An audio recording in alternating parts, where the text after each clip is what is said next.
So this is the first and last paragraph of an essay that I'm currently writing, and as you'll kind of gather, coming to Men Gathering Speech and hearing Rose English talk actually frames up the entire exhibition and my essay and my film programme. So it's actually a really vital moment for me to kind of come here and hear Rose English talk.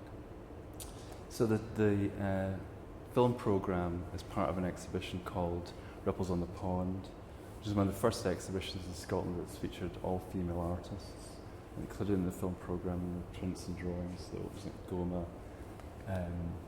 at the end of March. Anyway, my essay is called A Poetic Measurement. These terms, which I am applying as a preface to this text, were iterated by the artist Rose English during an installation of video documentation of her live performance, Plato's Chair, 1983, at Men Gathering Speech, 22nd of January 2015, Cooper Gallery in Dundee. English, a senior figure in cross-disciplinary work, film, performance, live art and theatre, articulates that the artist can describe their work as a repertoire, that improvisation, a phrase which we return to frequently here in this essay, and its employment, does not request of her to resolve an argument, and in reflecting on her long career, has become more aware of and infused by the longevities of the ephemeral. She comments, in agreeing to hear someone speak, an audience, and an audience as a kind of collection, in thinking the receptive is present. She seeks to draw in an examination of the rehearsal, the work of the artist at her station in preparation, and draws out, in metaphorical gestures, the between lines of work, artists and audiences. In turn, this prose might also be a rehearsal, or at least be the amplification or the space for one. English suggests, with confidence, that her performed works at the outset of her career took place, knowingly, away from the structures of established galleries or theatres during the psychologically conscious, raising, analytical age of the 1960s and 70s. An era and its rippling effects, as well as its notion of liberated discourse to critical action that meets shore with the artists described below. So anyway, I'm not going to read the whole essay. It's 3,000 words. But I'm going to read the last paragraph. While the essay does not want to conclude itself, it seeks to portray itself as an open glossary, a poetic invitation inspecting the subjects held within this collection. So the final paragraph reflects on the first redrawing attention to the exhibition's sub-themes of landscape, feminine presence and visibility. And instead of describing the practice of artist Rosalind Nashashibi, it concentrates on a specific 16mm film from her repertoire, Jack Straw's Castle, from 2009. This film deals with aspects of rehearsal and performance, of observational and voyeuristic cinema, the doubling and dichotomies inherent in staged, theatrical or planned actions, the conventions and rituals of film crew, film set and the stage located in forbidden territory, or that populated entirely by men in spaces without audiences. This engenders questions of appropriateness, of private and public imagery, as she takes her camera into the exclusive, ritualised and nuanced behaviours of a gay cruising ground on Hampstead Heath in London. Male figures in silhouette and sexualised movements shift between scenes staging with scaffolding light aglow amongst the forest's oak and birch, while x-rays and close-ups from Piero di Cosimo's painting The Forest Fire from 1505 reveals an underpainting of two deer. A second detail shows the animals with human faces. The illusions of film are analysed, while particular imaging techniques settle on concealed information, while the further feminising of this male-spaced, named after Jack Straw's Peasants' Revolt from 1381, sees the artist's mother appear reading her poem When Echo Rests. Do I have time to read the poem? So this is Pauline Nashashibi, Jack Straw's Castle. When Echo Rests. 1. Walk here. Within the circling space where leaves break sun, you cross and cross again, intent. Solitary, alert, you move in time, to meet and part among the generous trees.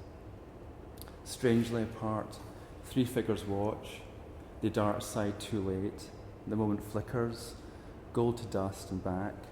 Now uncertain shrugging, you move on. When I was a little girl, I thought, lying on the earth and looking at the bluest ever sky, between beech leaves, I thought, heaven must be like this. The woods invite, the camera eye rests like the sun upon my back, accepting all. Behind me, squared in black, a pool casts back its image into other eyes. You call the shots. I'm at ease, and even echo rests. 2. 8 o'clock, metamorphosis. The evening sun, low lights, the arms and shoulder blades of trees, and from the field the colour bleeds. Enter a circle in a maze, no neat trimmed hedges, scrubbing trees where feet cut paths, random diagonals. Climb down to where the bare earth floor is sound beneath your feet. It's night. The moon is almost full. She signals, and the figures on the chrome frame space. The story makers are at work. Magpie and hare attend. You add the words. Something untamed cuts through what's wrapped. Pauline Lasher-Shibu. Thank you very much.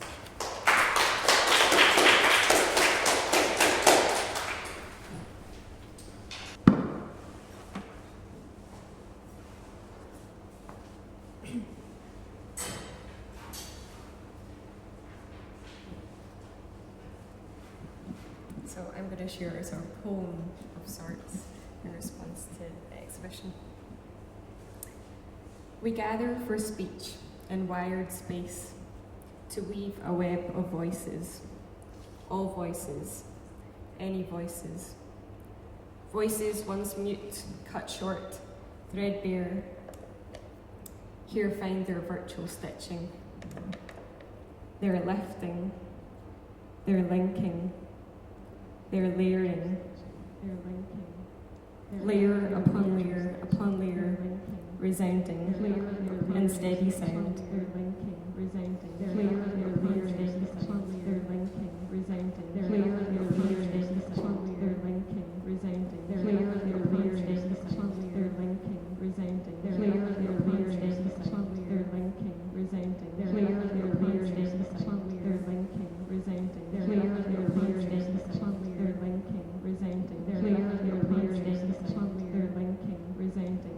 It is a great levelling, in a way.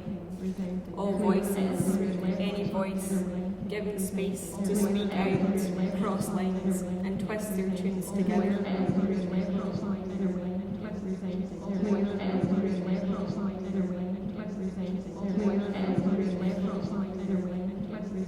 But in the lace, a new silence takes place. The ceaseless spin packs, tangles, muffles, maps, a muddled mass of mumbled material.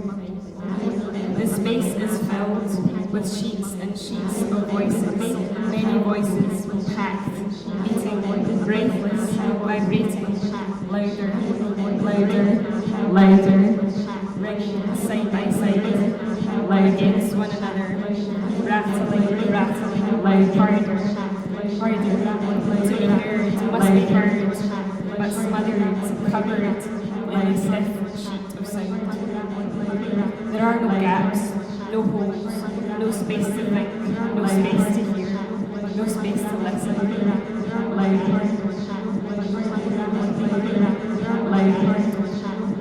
The threads wear, fray, unravel, are swept into the day.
out of broken threads.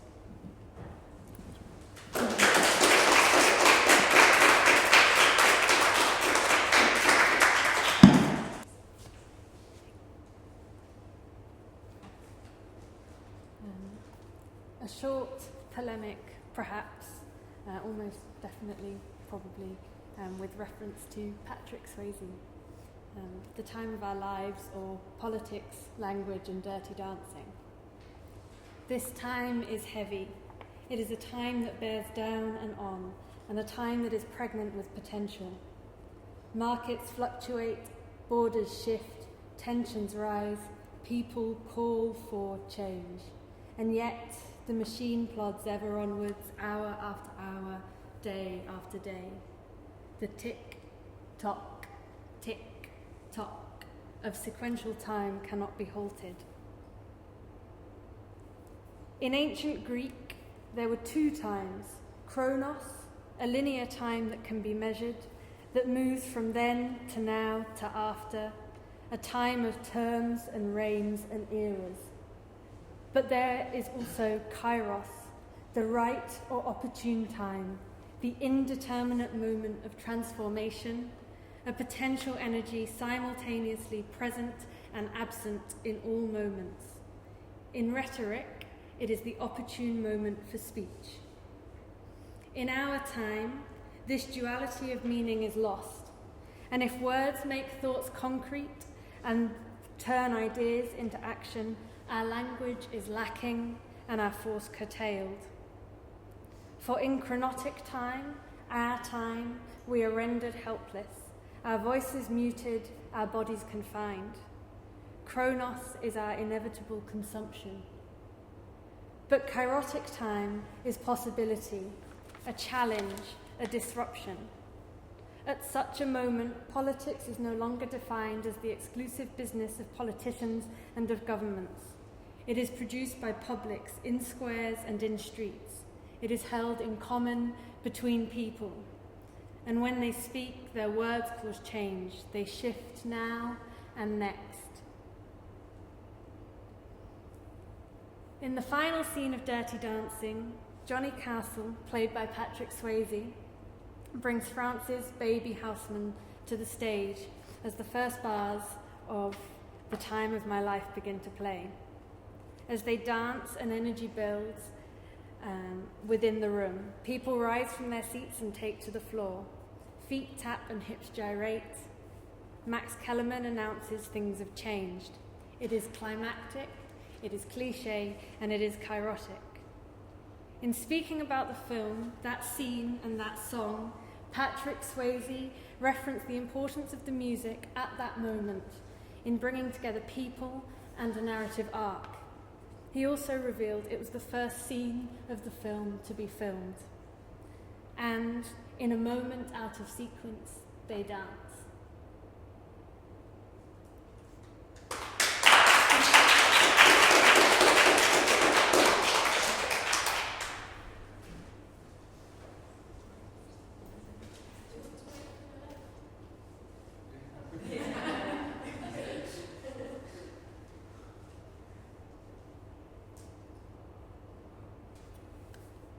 Okay, so the speech that I would like to do today is Plato was only joking, or as it is known by the first group of people who saw this, I really don't have much of a sense of humour, do I? I'd like to start with a little bit of a visualisation, if everyone could just close their eyes for a moment and listen to the sound of my warm, loving voice as I guide you through a few moments before we begin. I want you to imagine that you are looking at a large sheet of paper. It's blank, it's white, it's beautiful. And as you slowly move towards the piece of paper, you notice there are 3 panels, nice and delineated, beautiful black rectangles there in the middle of the paper. And in the first of the rectangles, you can gradually see emerging an image of Karl Marx, a familiar face, a friendly face, whose beard already, a slight smile on his face, a little smug perhaps. And you can see there's a speech bubble. And looking in that speech bubble, you can see that Marx is passing on some information. And the information is that the comic strip format found in newspapers is the perfect expression of the dialectical process. That's what Marx is saying. The dialectical process that was invented by Plato, improved by Hegel, and of course perfected by me myself, says Marx. You move into the second panel, and there's a slightly less familiar face. It's Bakunin, the terrible anarchist nemesis of Marx. His hair is very, very messy, and he looks as if he's just been, setting fire to something, which he probably most likely has been. And he is simply saying in his speech bubble, no, it isn't. We go to the third panel. And in the third panel, we're back to Marx, but this time there's a bit more of a smile on his face. And he's just saying in a tiny speech bubble, I rest my case. So moving back into the room slowly, opening your eyes and coming back in, I am now going to debunk 2,500 years of Platonic philosophy in 5 minutes. Let's see how we're going for time. 3 minutes. Okay, great. So I want you to, again, imagine once upon a time, I used to be a teacher. I used to teach classics. You can imagine me with the pads on my elbows, the dust of, I said it was chalk, but it's probably dandruff on my hair. A group of very, very bored young people being taught classics, and we're grinding our way through Plato's Republic, which I really enjoy, but they're not quite so enthusiastic about. They enjoyed the story about the cave and all of the people getting killed because they'd seen the truth. They quite got into it, and we're talking, is it a communist society? What kind of society is it? We've worked and worked. One chapter he said this about women, the next chapter he says something else. Yeah, there's bits of fun in it, but basically it's a grind if you're 16 years old, and there's other things you'd like to read, like Catullus and love poetry and things, but no, we're going philosophy. So we finally get to the last chapter.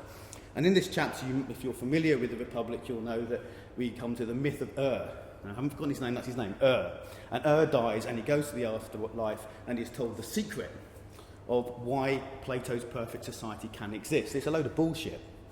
But Plato says, this is it. This is the story I need to rest my civilization on. My culture depends on this story, the myth of And of course, the various other people in Plato's dialogues were like, well, hang on a minute.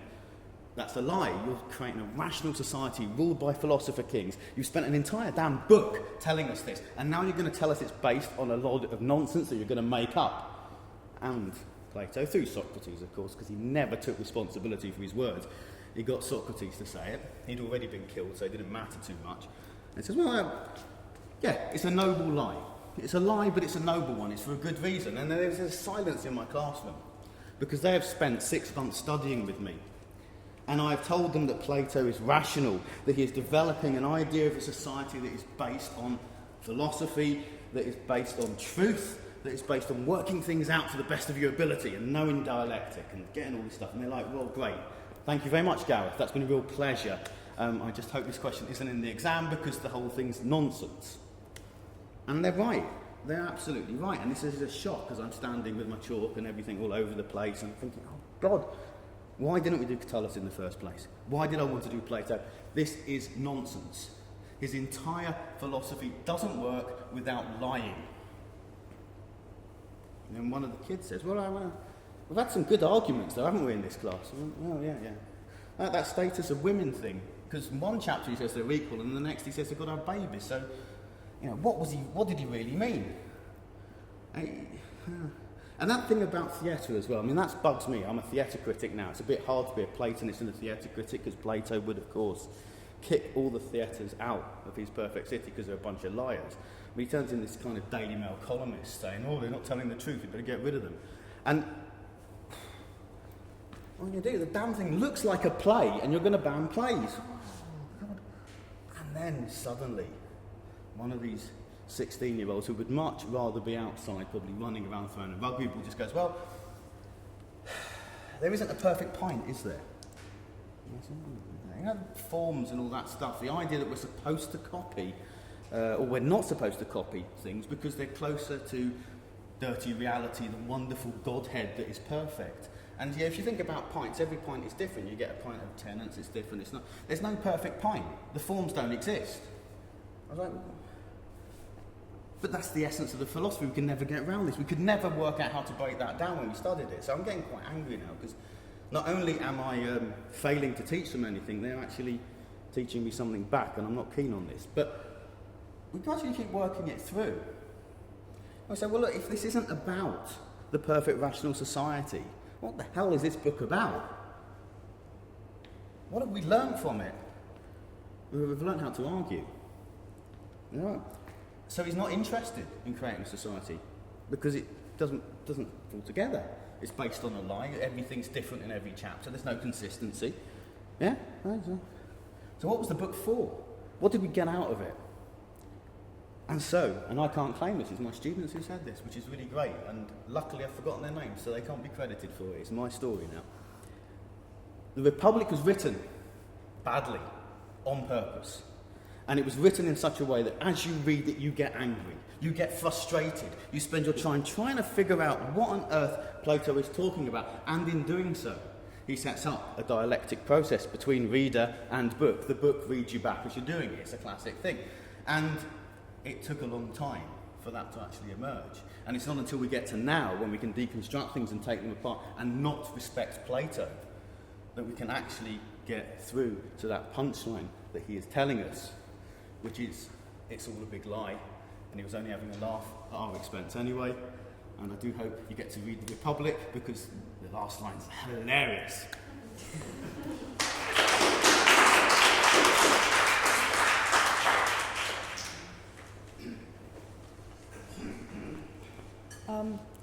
I really hope you can hear me because I've got somewhat of a sore throat, and I'm just having a bit of a play around with words really. Okay, sublime moments: canary birds, a lamprey, and Jean-Francois Lyotard.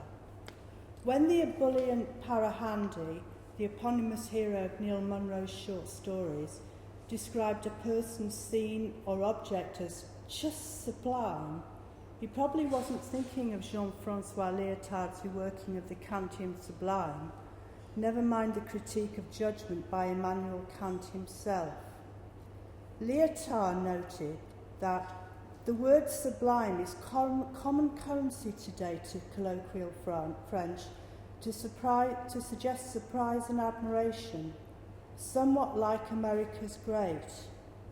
And Parahandy's description of his prize canary seems to echo the philosopher's contention that common talk has given a meaning to the word that Kant never imagined.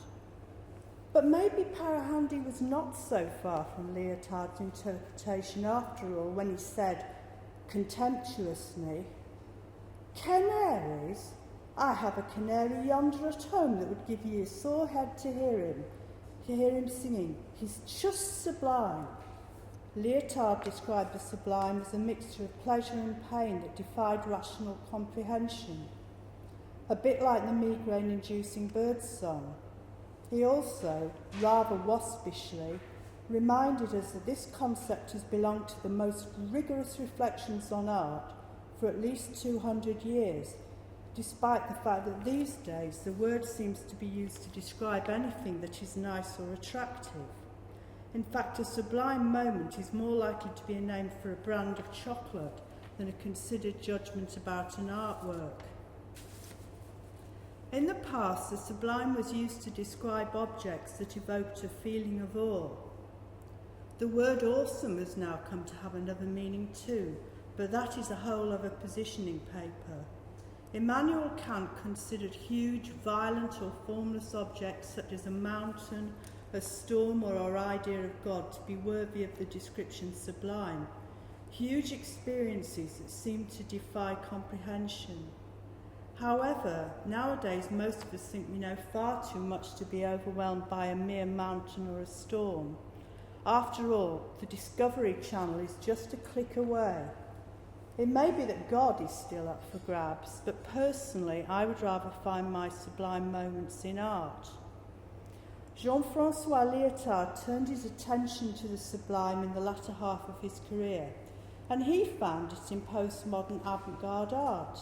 He described postmodern art as seeking to present the unpresentable. This apparently impossible task evokes emotions of pleasure and pain that is the sublime.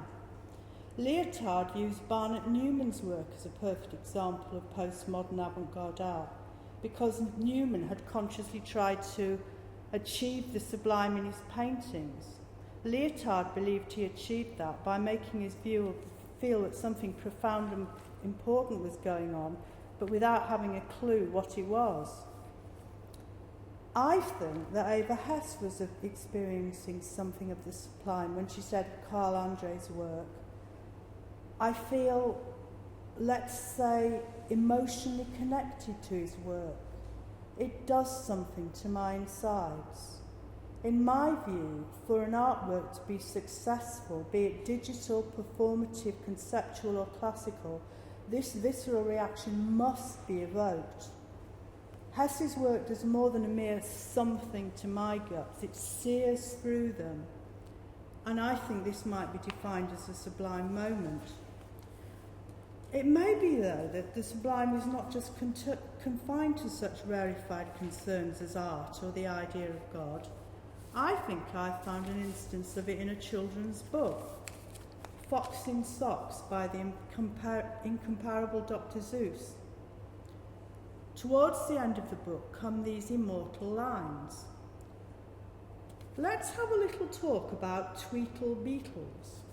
What do you know about Tweedle beetles? Well, when Tweedle beetles fight, it's called a Tweedle beetle battle. And when they battle in a puddle, it's a Tweedle beetle puddle battle. And when Tweedle beetles battle with paddles in a puddle, they call it a Tweedle beetle puddle paddle battle. And when beetles battle beetles in a puddle paddle battle, and the beetle battle puddle is a puddle in a bottle, they call this a Tweedle beetle bottle puddle paddle battle muddle. And when beetles fight these battles in a bottle with their paddles, and the bottle's on a poodle, and the poodle's eating noodles, they call this a muddle puddle Tweedle poodle beetle noodle bottle paddle battle. Phew. I don't know anyone who can read this aloud without almost crying with laughter and frustration. I have been practicing a bit. There is certainly a mixture of pleasure and pain, and it seems that it's no accident. It probably comes as no surprise that this book has been the subject of rigorous linguistic deconstruction. One PhD student is creating a transformational generative diagram on the sentence. When beetles battle beetles in a puddle paddle battle, and the beetle battle puddle is a puddle in a bottle, they call this a Tweedle beetle bottle puddle battle muddle. And another debates whether Dr. Seuss had got his syntax wrong by mistake, or had deliberately set out to create a cross-serial dependency with Tweedle, beetle, poodle and noodle just for fun. I think the answer is clear. The good doctor was invoking the sublime. But I had another small sublime moment myself in the Darcy Thompson Zoology Museum, the precious jewel in the dark heart of the Kennelly building, which used to house the now defunct zoology department of Dundee University. One of the many impressive natural history specimens is a sea lamprey from the Baltic, which hangs, stewing in its own juice, so to speak, in a beautiful Victorian bell jar. Most of its soft tissues have long dissolved, but the terrible jawless mouth with its serrated rows of backward-facing teeth remain exposed in a ghastly rictus. It looks as if it is screaming unheard in its glass prison. It gave me a deliciously uneasy sensation. Sublime moments are everywhere, if you know where to find them.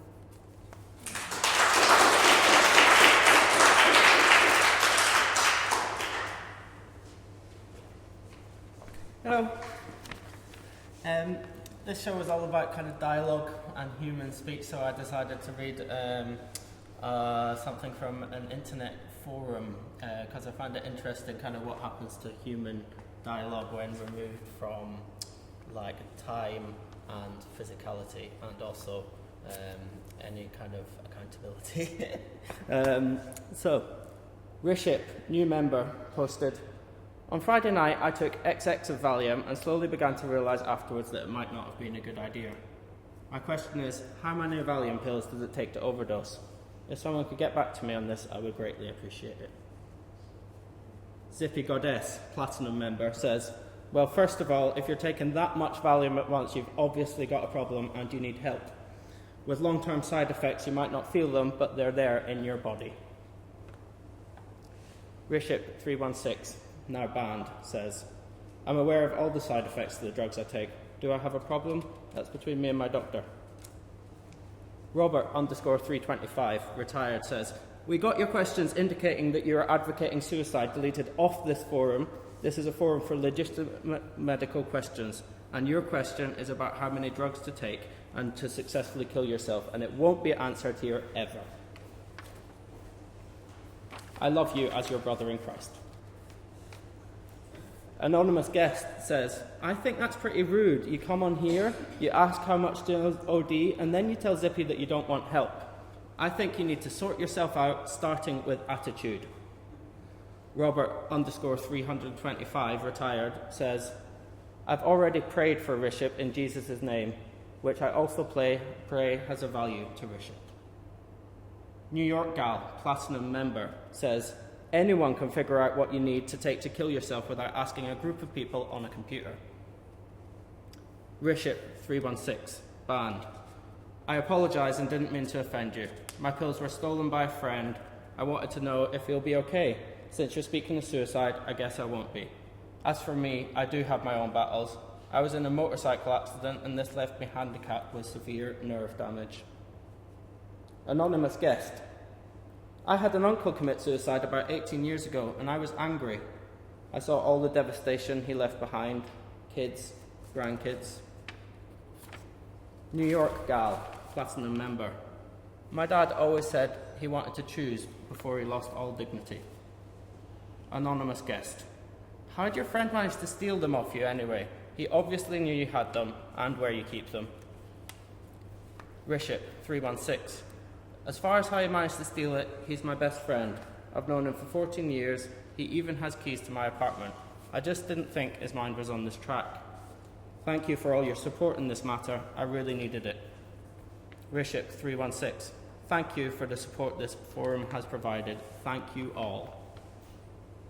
Doc Rose, advanced member, posts. I think you need to get some grief counselling. Get some professional help, please. Anonymous guest. Hey Riship, remember I gave you a hard time for your attitude the first time I seen you?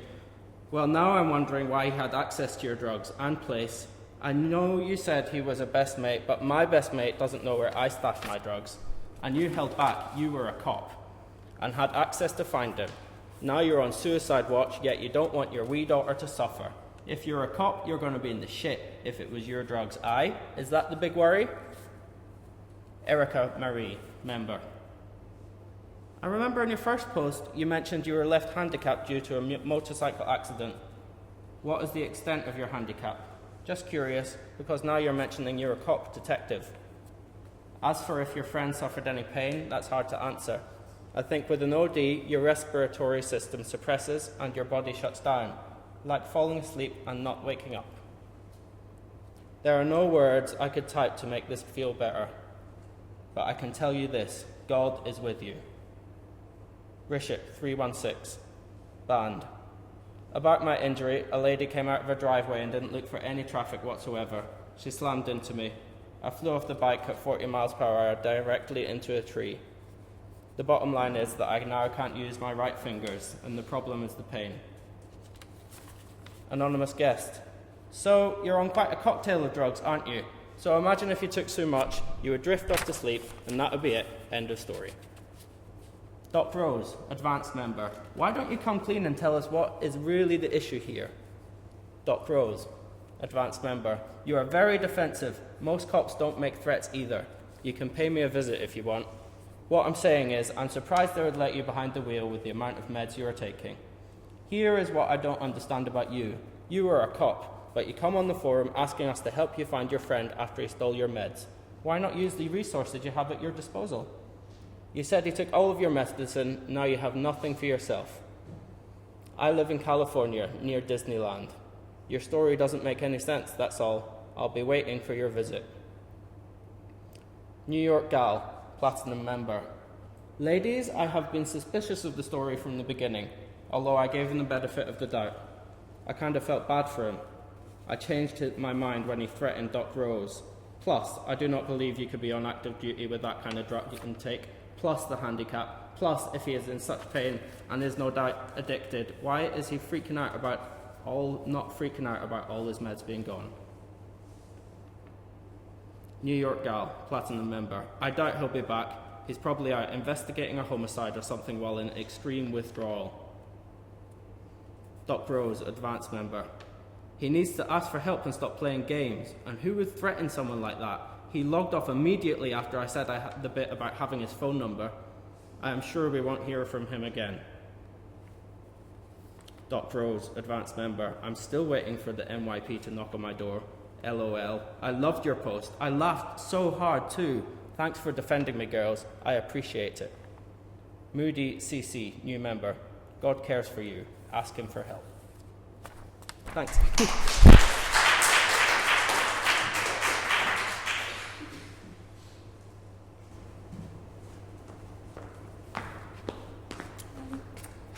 I've chosen to read Dialogue Between Fashion and Death by Giacomo Leopardi, and I would like to apologise in advance for any names that I pronounced wrongly. I thought I had some interesting parallels with the themes in the show. So, fashion, Madam Death, Madam Death, Death. Wait for your time, and I'll come without your calling me. Fashion, Madam Death, Death. Go to hell, I'll come when you don't want me. Fashion, as if I weren't immortal. Death, immortal. More than 1,000 years have passed since the time of the immortals. Fashion, oh, our Madame spews Petrarch too, just like a 16th or 19th century Italian poet. Death, I love Petrarch's poetry because there I find my triumph, and because it mentions me almost everywhere. But now get out of my way. Fashion, come, in the name of your love for the 7 deadly sins, stop a moment and look at me. Death, I'm looking. Fashion, don't you recognise me? Death, you should know that I don't see very well, and that I can't wear glasses because the English don't make any that fit me, and even if they did, I wouldn't know how to keep them on. Fashion, I'm Fashion, your sister. Death, my sister. Fashion, yes, don't you remember that we are both Caducity's daughters? Death, what can I remember, I who am memory's greatest enemy? Fashion, but I remember well, and I know that you and I together keep undoing and changing things down here on earth, although you go about it one way and I another. Death, if you are not talking to yourself or to someone who is inside your throat, raise your voice and chisel your words better. If you keep mumbling between your teeth with that spiderweb voice of yours, I'll never hear you, for if you don't know it already, my hearing is no better than my eyesight.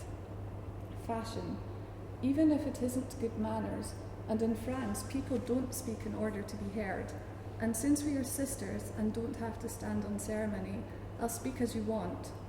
I'm saying that it is our nature and our custom to keep renovating the world, but right from the start you threw yourself on people and on blood, whereas I'm generally satisfied with beards, hair, clothes, furnishings, buildings, and the like.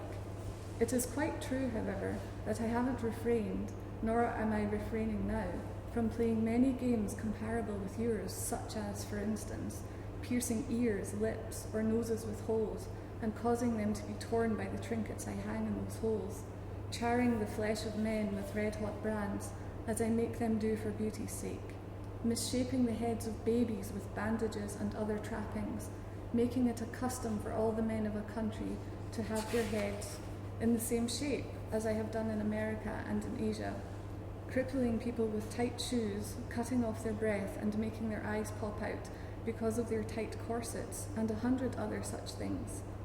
As a matter of fact, and generally speaking, I persuade and force all genteel men to endure daily 1,000 hardships and 1,000 discomforts and often pain and torment, and I even get some of them to die gloriously for love of me.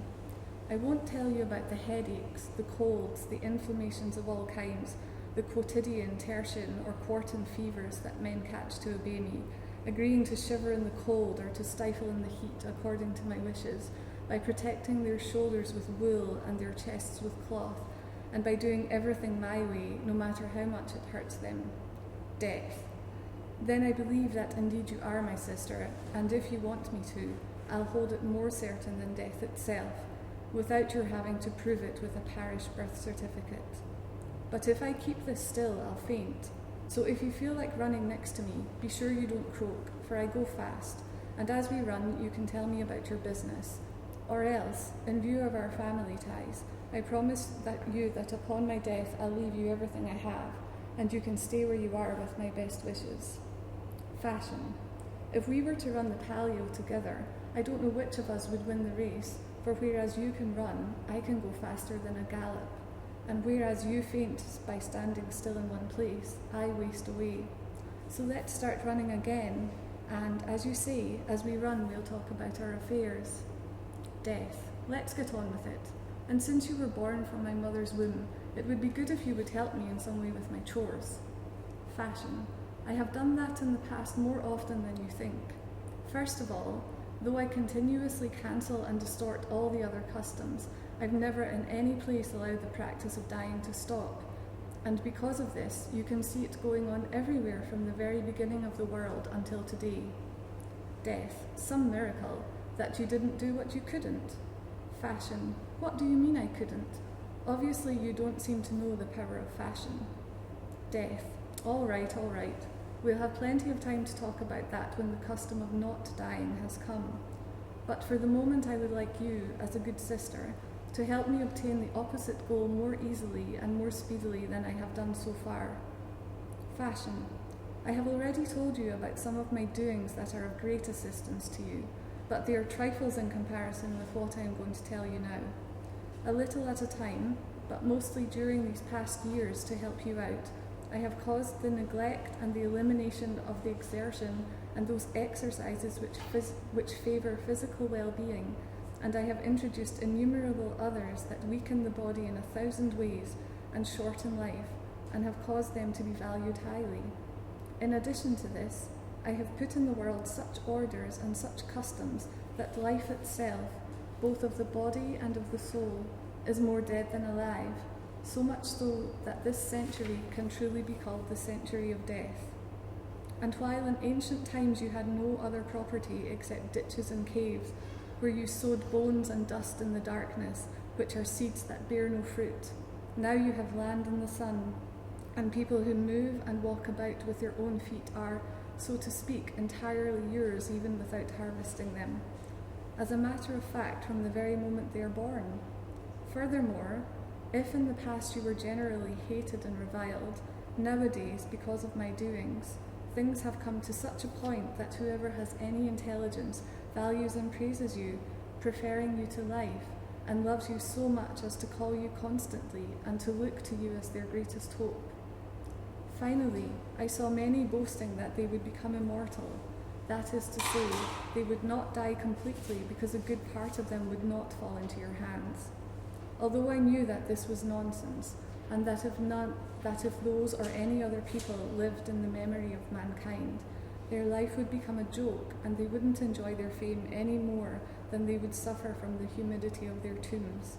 In any case, seeing that this business of immortality stung you, because it seemed to injure your honour and your reputation, I have done away with this custom of seeking immortality and also of bestowing it on anyone who might deserve it.